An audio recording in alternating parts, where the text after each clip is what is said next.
सोच, आपकी आवाज। नमस्कार, आपका बहुत स्वागत है इंडिया वॉइस पे। मैं हूं आपके साथ समृद्ध मिश्रा। बुलेटिन की शुरुआत करते हैं पहली खबर के साथ। संसद के बजट सत्र और केंद्रीय बजट पेश होने के बाद से जारी सियासी टकराव के बीच बुधवार को सत्र के छठे दिन संसद परिसर के बाहर राजनीतिक माहौल और ज्यादा गर्मा गया। लोकसभा में विपक्ष के नेता राहुल गांधी के सरकार के खिलाफ हाथों में पोस्टर लेकर प्रदर्शन कर रहे थे। इसी दौरान केंद्रीय राज्य मंत्री रवनीत सिंह बिट्टू ने वहां से गुजरने पर दोनों नेताओं के बीच तीखी जुबानी जंग जो है वो देखने को मिली। प्रत्यक्षदर्शियों के मुताबिक राहुल गांधी ने बिट्टू को देखकर उन्हें गद्दार दोस्त कहकर संबोधित किया और हाथ मिलाने के लिए आगे बढ़े। हालांकि बिट्टू ने हाथ मिलाने से इनकार कर दिया और पलटवार करते हुए राहुल गांधी को देश का दुश्मन बता दिया। ये पूरी घटना कैमरे में कैद हो गई, जिसका सोशल मीडिया पर जो है वीडियो काफी तेजी से वायरल हो रहा है और राजनीतिक गलियारों में इस पर तीखी प्रतिक्रियाएं सामने आ रही हैं। इस विवाद के बाद केंद्रीय मंत्री रवनीत सिंह बिट्टू ने राहुल गांधी के बयान पर कड़ा जवाब भी दिया है। उन्होंने कहा कि कुछ लोग खुद को सबसे बड़ा देशभक्त बताते हैं, जबकि उनके परिवार का इतिहास देश और सिख समाज के लिए बेहद पीड़ादायक रहा है। बिट्टू ने अपने पिता का शहादत का उल्लेख करते हुए आरोप लगाया कि कांग्रेस शासन के दौरान सिखों पर अत्याचार हुए, गुरुद्वारों में गोलियां चली और स्वर्ण मंदिर जैसे पवित्र जगह को निशाना बनाया गया। उन्होंने कहा कि यदि राजीव गांधी को शहीद कहा जाता है तो सरदार बेअंत सिंह का नाम भी उसी संदर्भ में लिया जाना चाहिए। बिट्टू ने राहुल गांधी पर सेना के खिलाफ बयान देने का भी आरोप लगाते हुए साफ कहा है कि वे गांधी परिवार के वारिस के हाथ नहीं मिलाएंगे।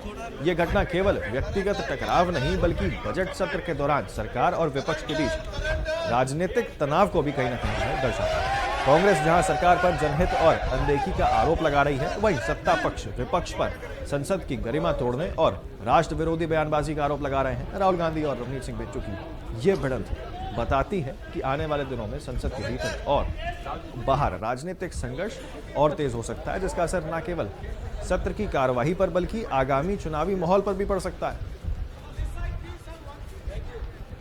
तो वो क्या है, यही जब मैं पार्टी में था वो समझते हैं भी सबसे बड़े देशभक्त हम ही हैं। मेरे पिताजी ने शहादत दी, तो मेरी पार्टी में यही लड़ाई थी भी मेरे दादाजी सरदार बेअंत सिंह, जो आपने आग लगाई थी पंजाब में, ये कांग्रेस पार्टी और गांधी फैमिली ने आग लगाई थी। हमारे सबसे बड़े गुरुद्वारा, पवित्र गुरुद्वारा गुरु ग्रंथ साहब जी के वहां पे अंगों में गोली लगी, दरबार साहब गोल्डन टेम्पल में, और ढह ढेरी कर दी और हजारों सिखों को, पंजाबियों को इन्होंने निशाना बना बना के उनका कत्ल करवाया, हमारी बहनों माओं के साथ मर्डर करवाया। मैं वही कह रहा हूँ, मर्डर करवाया। तो ये, और मेरे दादाजी ने, इनको यही तकलीफ थी भी अगर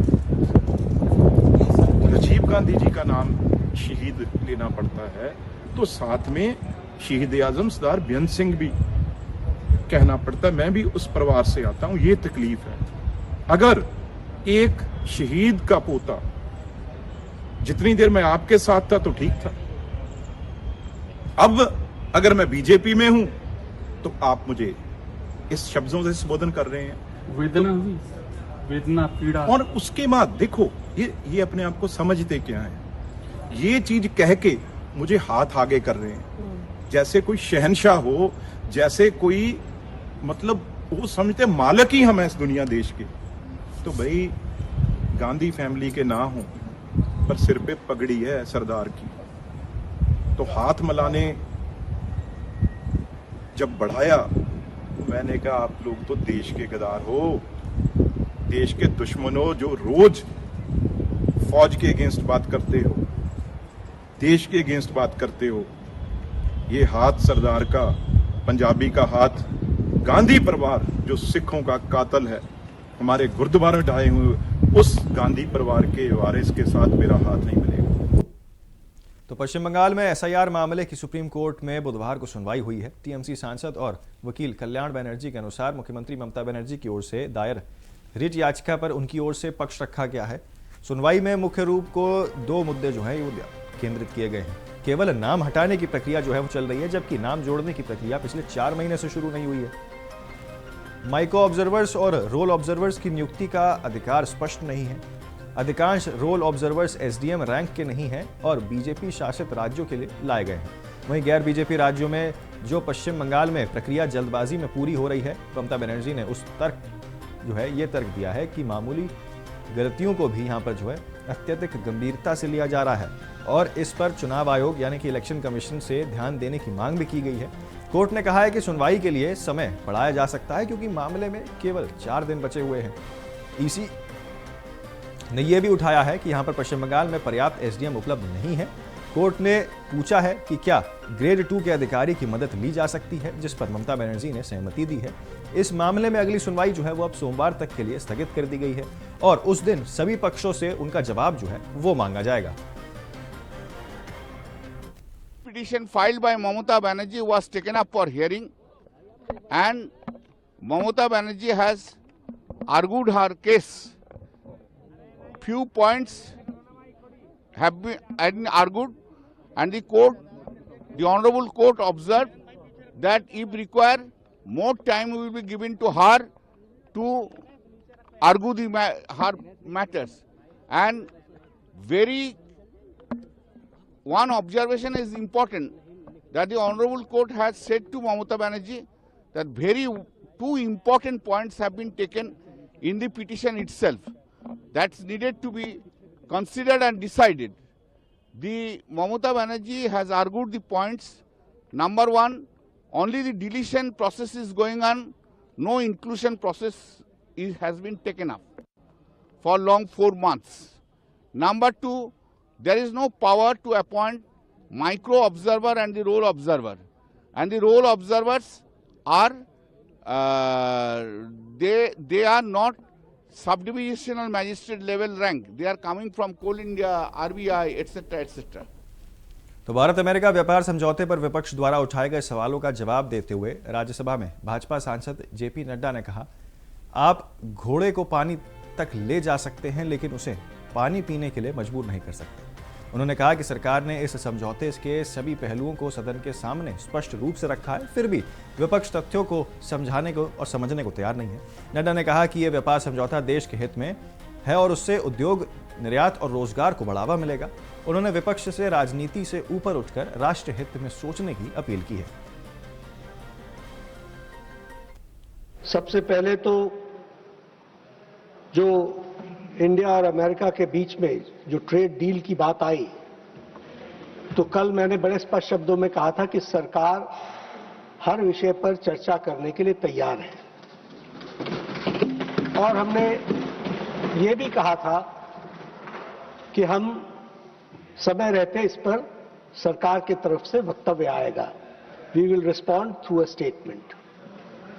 कल पीयूष गोयल जी मुंबई में थे, कॉमर्स मिनिस्टर हमारे, तबीयत खराब थी, फिर भी ये दिल्ली आए और इन्होंने लोकसभा में वक्तव्य देने का प्रयास किया, जो वहां सफल नहीं हो पाया क्योंकि हाउस नहीं चला। अब देखिए विपक्ष कैसा है, जो इसकी चित भी हमारी, पट भी हमारी। अगर हम राज्यसभा में स्टेटमेंट देते हैं तो कहते हैं कि लोकसभा का पहला अधिकार है, आपने कन्वेंशन ब्रेक कर दिया। तो हमने ये, और इन्होंने कल पर पॉलिटिकल रिस्पांस नहीं दिया है, इन्होंने पॉलिटिकल रिस्पांस दिया है, पॉलिटिकल स्टेटमेंट नहीं दी है। पॉलिटिकल स्टेटमेंट यहां दी है। और अभी जिस बात पर कांग्रेस बात बात पर रूठ कर चले जाते हैं, अब जाते हैं वो तो ठीक है, इसीलिए मैं कह रहा हूं, इसीलिए बार बार, लेकिन बार बार रूठ कर जाते हैं।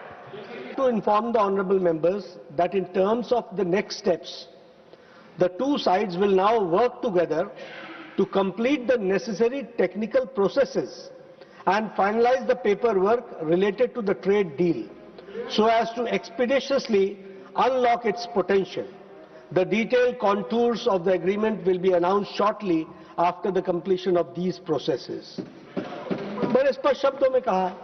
दूसरी बात जो बार बार आप सब लोगों को पीछे, जब ये ट्रंप का स्टेटमेंट आया और उसका प्रधानमंत्री मोदी जी का धन्यवाद का स्टेटमेंट आया, ट्वीट आया, तो आप बहुत चिंतित हो रहे थे। उसके बारे में भी इन्होंने बड़े स्पष्ट शब्दों में कहा है, during the course of these negotiations the Indian side was able to do this in particular by ensuring that the interests of our agriculture and dairy sector were protected. The US side too had areas that were sensitive for its own point of view. तो दोनों ही वक्तव्यों में इन्होंने बहुत स्पष्ट कहा है. मैं हमेशा कहता हूं कि you can bring the horse near the water but you can't force him to drink. हम आपको दृष्टि तो दे, ज्ञान आंखें तो ठीक कर सकते हैं. राज्यसभा में विपक्ष के नेता मल्लिकार्जुन खड़गे ने कहा कि वर्तमान सरकार ने राष्ट्रपति अभिभाषण के लिए 6062 शब्दों का विस्तृत भाषण तैयार किया है, लेकिन कई महत्वपूर्ण सवाल का भाषण जो है वो मौन है. उन्होंने सदन में 5 मुख्य मुद्दे उठाए, जिसमें सामाजिक न्याय, सांप्रदायिक सद्भाव, संसदीय लोकतंत्र पर हमला और अर्थव्यवस्था और किसानों और मजदूरों की समस्याएं और इसके साथ विदेश नीति की कमियां जो है वो शामिल थी. खड़गे ने कहा कि ये मुद्दे सीधे तौर पर जनता के हित से जुड़े हुए हैं और सरकार को इन पर गंभीरता से विचार करना चाहिए ताकि समाज में ये जो समस्याएं हैं वो ना बने और इसी के साथ आर्थिक और सामाजिक चुनौतियों का समाधान हो सके और भारत की अंतर्राष्ट्रीय स्थिति जो है वो मजबूत बन सके. आपका आभार. 6062 शब्दों का विस्तृत भाषण इस सरकार ने तैयार करवाया है, पर कई अहम सवालों पर अभिभाषण मौन है. मैं सदन में सिर्फ 5 जरूरी मुद्दे आपके सामने रखना चाहूंगा. मैं सामाजिक न्याय, सामाजिक सद्भाव, संसदीय लोकतंत्र पर हमला, अर्थव्यवस्था और किसानों मजदूरों की दिक्कतें और विदेश नीति की खामियां पर अपनी बात रखना चाहता हूं और आपके सामने ये दिखाना चाहता हूं कि कितना समय इन्होंने देश के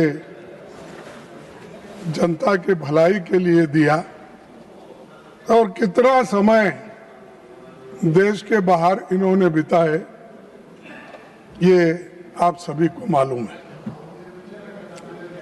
ये सोशल जस्टिस, सबसे पहले मैं सामाजिक न्याय पर बात रखूंगा. पिछले 11 सालों में मोदी सरकार ने सामाजिक न्याय के ताने बाने को कमजोर किया है. किया या नहीं किया है तो उनके संवैधानिक हक हकूक पर चोट पहुंचाई है. राष्ट्रपति के अभिभाषण में महिला सशक्तिकरण पर बहुत बातें हुई, पर सच ये है महिलाएं बीजेपी के लिए केवल वोट बैंक बन के रही है. अगर मोदी जी वाकया महिलाओं का नेतृत्व को आगे लाना चाहते हैं तो वे सबसे पहले महिला आरक्षण एसीटी तुरंत लागू करके इस पर कंडीशन नहीं लगाते. अगर आपको उनके बारे में उनको शक्ति देना है, एम्पावरमेंट करना है, तो आप ये बिल पास कर सके, उसको लागू कर सकते हैं. अरे आप कहते हो एक करते हो एक, तो इसीलिए ये कंडीशन लागू नहीं करते. इससे जनगणना के नाम पर आपने किया, इसको आगे ढकला. आज से 100 साल पहले जब महिलाओं को वोट का अधिकार भी नहीं था और हमारे देश में भी 78 साल तक वोटिंग का अधिकार महिलाओं को नहीं था. चलिए फिलहाल जो है एक बहुत छोटे से ब्रेक के लिए रुक रहे हैं. आप कहीं न जाएं, बने रहें सिर्फ इंडिया वॉइस पर. ब्रेक के बाद जो है फिर एक बार आप सभी का स्वागत है. आगे बढ़ते हैं बाकी खबरों की ओर. केंद्र मंत्री पीयूष गोयल ने कहा कि फरवरी 2025 में प्रधानमंत्री नरेंद्र मोदी की अमेरिका यात्रा के बाद भारत और अमेरिका लगातार एक संतुलित और पारस्परिक लाभ वाले द्विपक्षीय व्यापार समझौते को पूरा करने के लिए बातचीत कर रहे हैं. उन्होंने बताया कि पिछले 1 साल से दोनों देशों की वार्ता टीमों ने अलग अलग स्तरों पर गहन चर्चाएं की हैं. गोयल ने कहा कि दोनों देशों के महत्वपूर्ण और संवेदनशील आर्थिक हितों को ध्यान में रखते हुए ये एक स्वाभाविक है कि प्रत्येक पक्ष अपनी अर्थव्यवस्था को सुरक्षित करते हुए या सर्वोत्तम परिणाम हासिल करना चाहता है. Honorable Speaker, sir, as the honorable members of this august house would be aware, following the visit of Prime Minister Shri Narendra Modi to the US in February 2025, India and the US have been engaged in regular discussions with the objective of concluding a balanced and mutually beneficial bilateral trade agreement. With this in view, the negotiating teams of the two sides have engaged intensively over the last year at various levels. Given the significant and varied interests of the two sides, it is natural that both sides would want to ensure the best possible outcome while safeguarding critical and sensitive sectors in their respective economies. During the course of these negotiations, the Indian side was able to do this in particular by ensuring that the interests of our agriculture and dairy sectors were protected. आगे बढ़ते हैं अगली खबर की ओर। आपको बता दें, राजस्थान के मुख्यमंत्री भजनलाल शर्मा ने कहा कि भारत और अमेरिका के बीच हुई व्यापार डील को अंतिम मंजूरी मिल गई है। उन्होंने बताया कि अमेरिका प्रशासन द्वारा भारतीय उत्पादों पर लगाए गए शुल्क में बड़ी कटौती की गई है, जो 50% से घटकर सीधे 18% कर दी गई है। मुख्यमंत्री ने इस दिशा से देश के शिल्पकारों, नियतकर्ताओं और उद्योग जगत के लिए उम्मीद की नई किरण इसे बताया है। उन्होंने कहा कि ये डील प्रधानमंत्री नरेंद्र मोदी की मेक इन इंडिया और आत्मनिर्भर भारत की परिकल्पना को अंतर्राष्ट्रीय स्तर पर मिली मान्यता और समानता को दर्शाता है। इस समझौते से भारतीय उत्पादों को वैश्विक बाजार में प्रतिस्पर्धा बढ़ेगी और रोजगार के नए अवसर भी जो है यहाँ पर सृजित होंगे। अमेरिका के मध्य व्यापार डील को अंतिम मंजूरी मिल गई है। अमेरिकी प्रशासन द्वारा भारतीय माल पर लगाए गए शुल्क में भारी कटौती की गई है। 50% से सीधे 18% तक की गई है। ये हमारे व्यवसायियों, शिल्पकारों, एक्सपोर्टर्स के लिए उम्मीद की नई किरण है।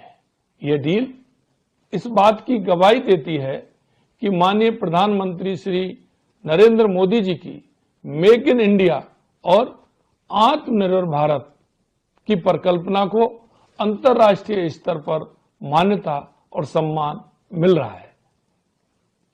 टेक्सटाइल इंडस्ट्री, हस्तशिल्प और हैंडलूम सेक्टर जो हमारे प्रदेश की धुरी हैं, इस करार से सर्वाधिक लाभान्वित होंगे।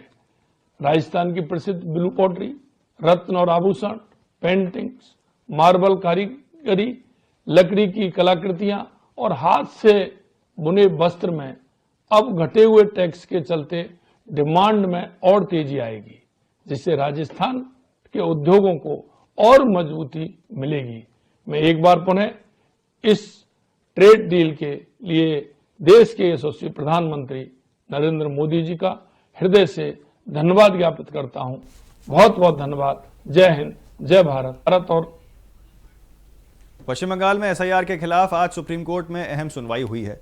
इस दौरान सीएम ममता बनर्जी भी अदालत में मौजूद रहीं और ये पहली बार है जब किसी राज्य की मौजूदा मुख्यमंत्री मौखिक दलीलें देने के लिए सर्वोच्च न्यायालय के समक्ष पेश हुई। इस मामले की सुनवाई मुख्य न्यायाधीश सूर्यकांत, न्यायमूर्ति जयमाल्या बागची और विपुल एम पंचोली की पीठ ने जो है की थी। मामले की सुनवाई करते हुए मुख्य न्यायाधीश ने कहा कि उन्हें पश्चिम बंगाल के अपने 2 साथी न्यायाधीशों से जानकारी मिली, जिन्होंने पास प्रमाण पत्र जारी करने की प्रक्रिया यहां पर समझाई है और इसी समझ के आधार पर इस मुद्दे को शामिल किया।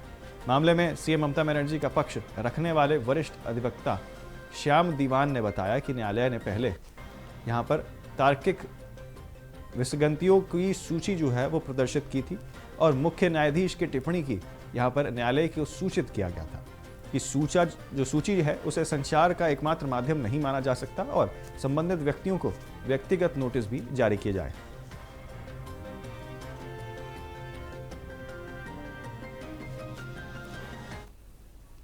तो लखनऊ में इंडिया अमेरिका ट्रेड डील और टैरिफ समझौते को लेकर सियासत तेज हो गई है। भारतीय जनता पार्टी का दावा है कि प्रधानमंत्री नरेंद्र मोदी की मजबूत विदेश नीति के चलते अमेरिका को झुकना पड़ा है। वहीं कांग्रेस के वरिष्ठ नेता और पूर्व राज्यसभा सांसद पीएल पुनिया ने इस दावे पर सवाल उठा दिए हैं। टैरिफ को लेकर पीएल पुनिया ने इंडिया वॉइस के संवाददाता राशिद आरिफ से खास बातचीत की है और ये भी कहा है कि सरकार जनता को गुमराह कर रही है और सच्चाई जो है वो कुछ और है, बता कुछ और रही है। उन्होंने कहा कि ऐसे समझौते का आकलन देश हित के नजरिए से होना चाहिए।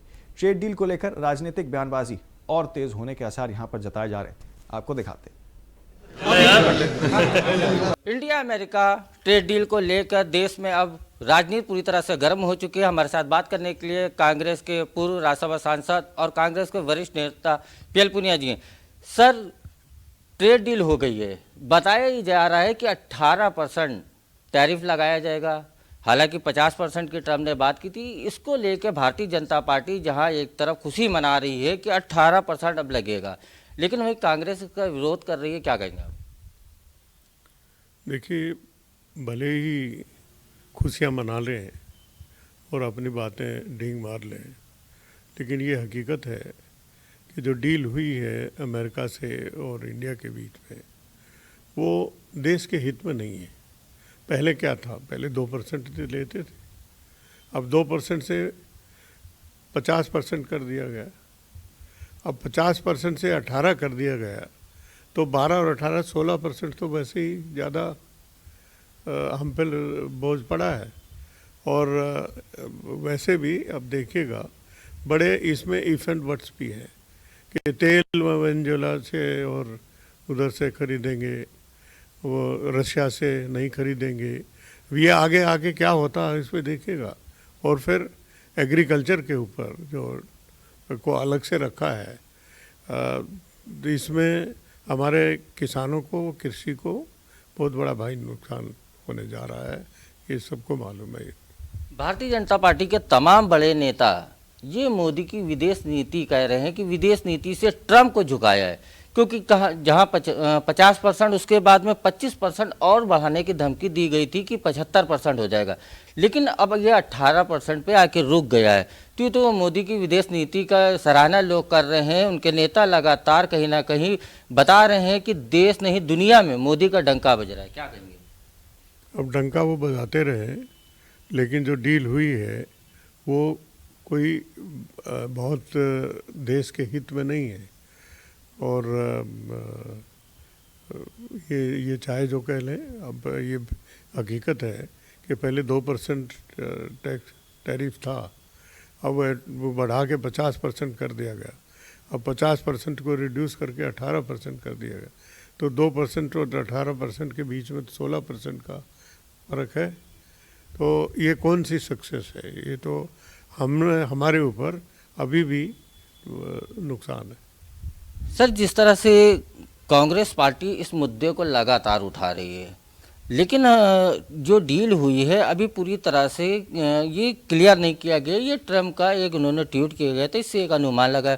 दूसरी चीज़ ये है कि इंडिया से जो भी चीज़ें बाहर जाएंगी उस पर टैरिफ लगेगा, लेकिन जो वहाँ से चीज़ें आएंगी कृषि के माध्यम से या किसी उत्पाद जो है वो इंडिया में आएगा, उस पर टैरिफ लगाया जाएगा। तो ये चीज़ें जो है असमंजस की स्थिति बना रही है, क्योंकि यहाँ के एग्रीकल्चर पे इसका असर पड़ सकता है। ये आज जो पीयूष गोयल जी मिनिस्टर हैं, उनका स्टेटमेंट आना है और उसके बाद आपको पता लग जाएगा कि कहाँ तक ये देश के हित में नहीं है। और एग्रीकल्चर को ख़ास तौर से हमारे किसानों को बड़ा भारी नुकसान होने जा रहा है।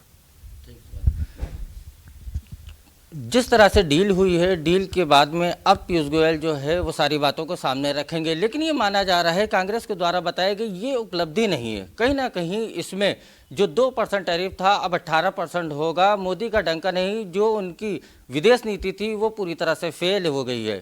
कैमरामैन हर्षित के साथ मैं राशिद आरिफ, इंडिया वॉइस, लखनऊ। तो फिलहाल के लिए इस बुलेटिन में मेरे साथ इतना ही। जल्द होंगे हाजिर और खबरों के साथ। आप देखते रहे और बने रहें सिर्फ इंडिया वॉइस पर।